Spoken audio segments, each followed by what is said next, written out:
Mga mami, ready? 1, 2, 3, go! Ayan, kanya-kanya munang technique sa pagtitipid, ha?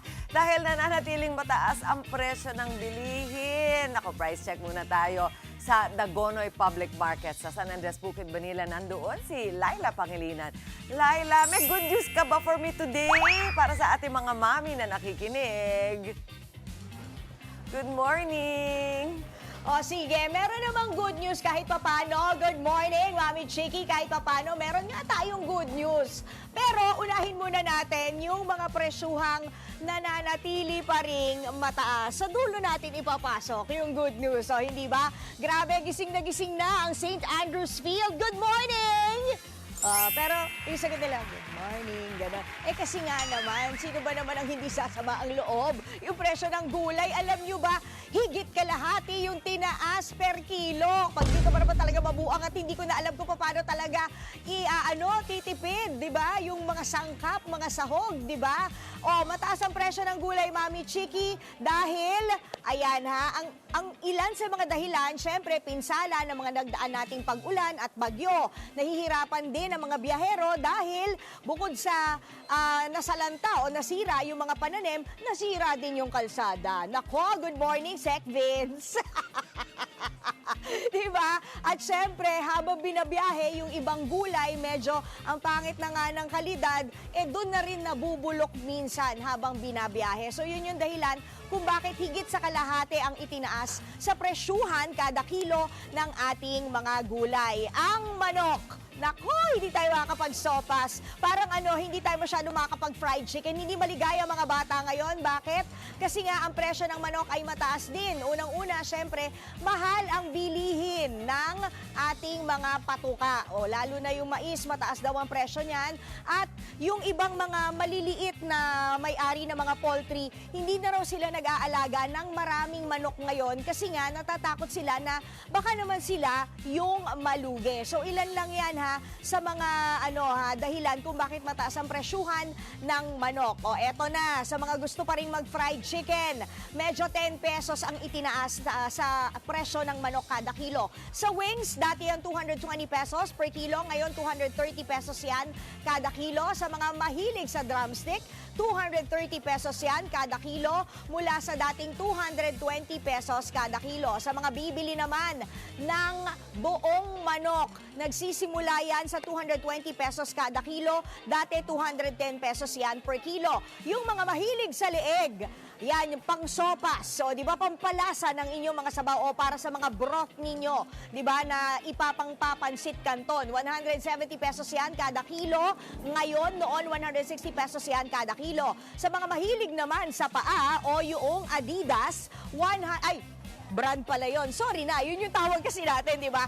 140 pesos yan kada kilo. Ngayon, noon, 130 pesos lang per kilo. Ayan, ha? Sa gulay naman, eto na! Parang yung mga vegetarian susuko na rin, di ba? Nakakaloka naman kasi imagine nyo, yung talong, 70 pesos kada kilo yan noon. Ngayon, 220 pesos na per kilo. Ang ampalaya, pag di ka pa naman talaga naging sobrang bitter sa buhay, 70 pesos ang itinaas yan mula sa dating 130 pesos, 200 pesos na yan kada kilo ngayon. 140 pesos naman ang bawang noon na ngayon ay tumaas ng 10 pesos, 150 pesos na lang yan, 150 pesos na yan per kilo. Ang kamatis, nako, eto pang isa, sobrang laki ng tinaas. 50 pesos kada kilo noon, 2 weeks ago to ha. Ngayon, 120 pesos kada kilo. O, noon ko pa kwento sa inyo na ang kamatis talaga, ang kaaway niyan ay araw kasi mabilis talaga siyang mahinog at mabulok. O, ang repolyo, 70 pesos per kilo, 120 pesos per kilo na yan ngayon. O, eto naman yung good news. Medyo maghahaplas naman tayo ng good news kasi ang presyo ng itlog ay nananatiling ganun pa rin. No? Diba? Walang pagbabago o walang paggalaw sa presyo ng itlog. Yung iba dumidiskarte, hindi na 4 piraso ang binibili, 5-5 na kung bilihin nila. Kasi makakamura ka kahit papano dahil ang 5 piraso ng maliit na itlog, nasa 37 pesos yan. 5 piraso. Ang per tray naman yan ay 111 pesos. Ang medium size na eggs, kung 5 piso, kung tagli-5, 38 pesos yan. At 114 pesos naman kada tray. Ang large na itlog, 120 pesos kada tray at 40 pesos ang 5 piraso. Ang ating extra large naman na itlog, wow, may large na, may extra large na, di ba? 135 pesos ang kada tray niyan at 45 pesos naman ang 5 piraso. Meron ako nakita dito, eto, di ba sabi ko sa inyo, medyo mahal nga ang kamatis, ang laki ng tinaas. Etong stall na to dito, nag-offer din sila ng 5-5. 5-5 talaga eh, di ba? So bagay na bagay sa channel natin. Ito daw ay 20 pesos kada 5 piraso. Ito pong bawang nyo. 20 pesos, so 20-20, 5-5. Ayan, kada supot. O sige. So, Mami Chiki, baka ikaw merong papabili. Kahit na medyo mahal ang gulay, masarap kasi at masustansya. Di ba kailangan natin maging healthy para bongga? Para may panlaban tayo sa pampuksa ngayong umaga at sa buong araw na magtatrabaho tayo. Di ba? Yan muna pinaka-latest. Balik sa inyo sa studio.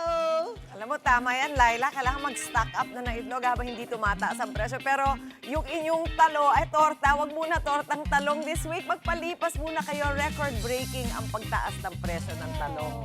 Times 3. Pero alam mo pa ano yung good today? Good hair day ka ngayon, Lai. Ang ganda-ganda ng dating ng iyong hairdo at ng bagong duster. Good morning sa'yo. Mga kapatid, Dimples Romana po, maging maalam at may pakialam sa mga napapanahong issue at headlines. Mag-follow na po at subscribe na sa social media pages ng News 5.